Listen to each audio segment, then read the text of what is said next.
I don't think I hate anything, but I guess my pet irritation is those that put their head in the sand in a gigantic bucket and think if I stay here, then everything will be fine and I won't have to face the consequences. But I have to tell them their head's in the sand, their bum's still in the air, and the tornado's coming. And if they want to lift their head, they could avoid it. If they stay there, it's going to hit.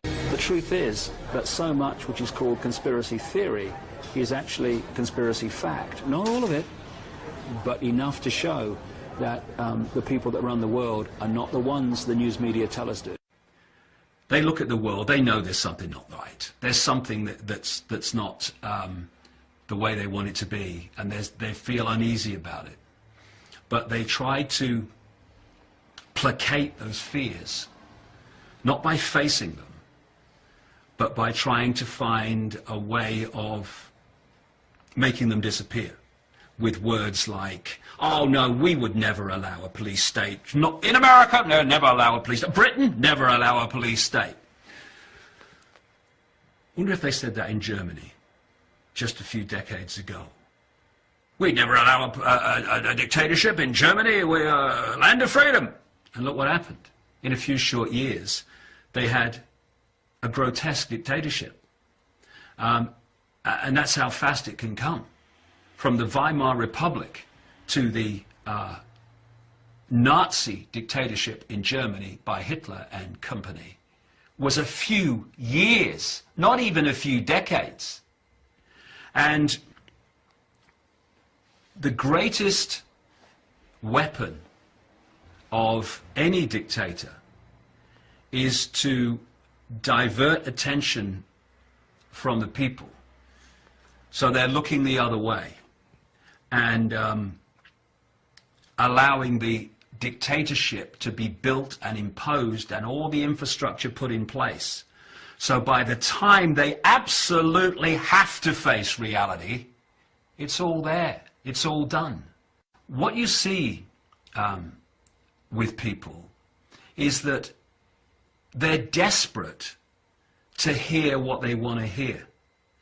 And they're desperate for people to say, oh, no, these conspiracy theorists, they're all crazy, you know, they're all paranoid. It's not really going on. It's ridiculous. And this is done to protect you. This is done for you. You know, we're the government. We care for you. This is why we're doing it. So you go to sleep, you know, watch the telly. There's a game on in a minute, and you'll be fine. And we're just going to build another concentration camp. Okay, see you later. And what we need to do is stop this self-indulgence of picking up what we want to hear and trying to get ourselves to believe it. There's not a problem here. And actually look it in the face and realize that, if anything, George Orwell understated what we are heading towards unless we step up en masse and say enough, no more. Where's their power? Their power is in the people saying, oh, well, I don't like it, but it's the law, and so we better obey it.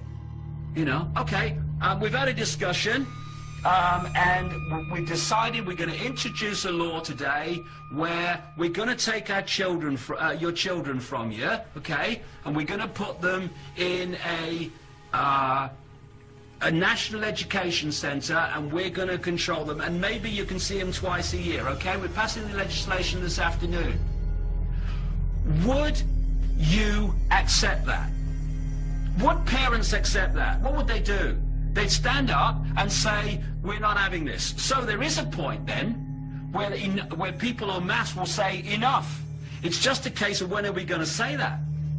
Are we going to say it now, while we still have some time to bring an end to this nonsense, or are we going to start saying we're not having that at the point when they're introducing legislation to take our children away?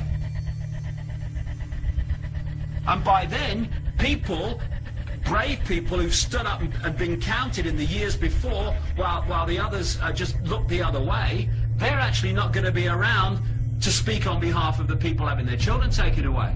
So, are we going to make a stand now and draw a line in the sand and say here and no further, in fact we're going to roll this back? Or are we going to wait until it's got really, really extreme, by which time there'll be so much infrastructure in place that drawing a line in the sand will be a serious challenge? And it's no good. I said to some policemen in Parliament Square a few months ago, ask yourself, when your child says to you, Mummy and Daddy, what were you doing when the police state was introduced? Oh, well, I was watching the telly, honey. Or in the policeman's case, I was helping to introduce it, dear. That's the situation we're facing.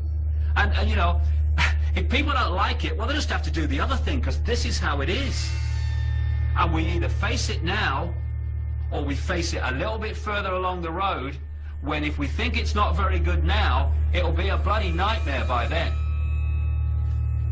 It's time to lift the arse off the sofa and bring an end to this nonsense, because otherwise we're just building our own prison cell or sitting around. It's me, me, me, me. Well, that's fine, but one day I say to these people, me, me, me is going to knock on your door, and you're going to realize that reality dawns, and you're going to realize the world that by your silence, when you had the opportunity, you have allowed to unfold for the later years of your life and for most of the life of your kids and all the life of your grandkids. I'm sorry that I'm struggling to find words, because words fail me. The idea that governments, with their record, have the interests of the people at heart. Anyone who believes that is basically a lost cause in terms of understanding what's happening in the world. And I'll just leave them to get on with it. And when the knock comes on their door, don't call me.